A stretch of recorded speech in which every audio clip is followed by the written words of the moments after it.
నీవు చిన్నవాడైనా నీలో ఉన్న దేవుడు చిన్నవాడు కాదు. మొదటి సామెయేలు 17వ అధ్యాయం 47వ వచనం చూసినట్టయితే యుద్ధము యెహోవాదే. ప్రియ సంగమా, కొన్నిసార్లు మనల్ని మనమే తక్కువగా అంచనా వేసుకుంటూ ఉంటాం. నా దగ్గర ఏముంది, నేను ఏం చేయగలను, నన్ను ఎవరు ఉపయోగించుకోగలరు అని అనుకుంటూ ఉంటాం కదండి.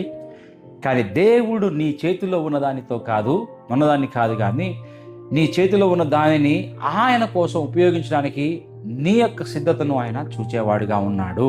చూసినట్లయితే దావీదు దగ్గర కత్తి లేదని, అక్కడ కవచం కూడా లేదు, సైనిక శిక్షణ అంతకంటే లేదు. కానీ అతని దగ్గర దేవునిపై అచంచలమైన విశ్వాసం అక్కడ ఉందండి.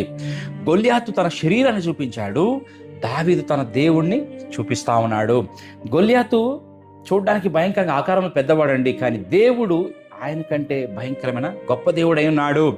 ఈరోజు నీ సమస్య నీకంటే పెద్దదిగా కనిపించవచ్చు, నీ అప్పులు నీకంటే పెద్దవిగా కనిపించవచ్చు, నీ కుటుంబ సమస్యలు నీకంటే పెద్దవిగా కనిపించవచ్చు, నీ భవిష్యత్తు చీకటిగా కనిపిస్తూ ఉండవచ్చు.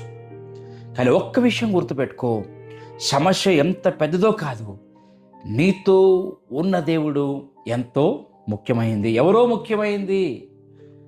దావీదు గొల్యాతుతో పోరాడినప్పుడు నేను నీకంటే బలవంతుడిని అని అనలేదండి. అతను చెప్పింది యుద్ధము యెహోవాదే. ఇదే రోజు మన విశ్వాసం ప్రకటన కావాలి.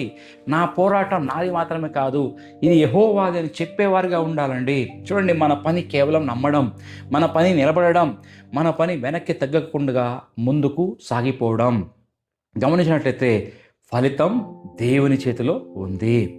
మరి ప్రియులారా, అంతమాత్రం కాకుండా మన విజయానికి గొప్ప ఉదాహరణ ఇక్కడ దావీదు కాదండి, కానీ యేసుక్రీస్తు యొక్క సత్యాన్ని మనం గ్రహించుకోవాలి మన జీవితంలో.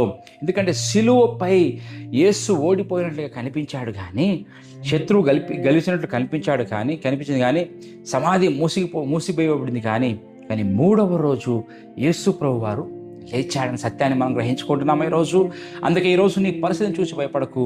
నువ్వు చిన్నవాడివైనా నీలో ఉన్న దేవుడు చిన్నవాడు కాదు. నీ బలం తక్కువైనా ఆయన బలం చాలు. నీకు మార్గం తెలియకపోయినా ఆయనకు మార్గం తెలుసు. నీకు భవిష్యత్తు కనిపించకపోయినా ఆయన చేతిలో నీ భవిష్యత్తు ఉంది. కాబట్టి లేచి నిలబడు, విశ్వాసంతో ముందుకు వెళ్ళు.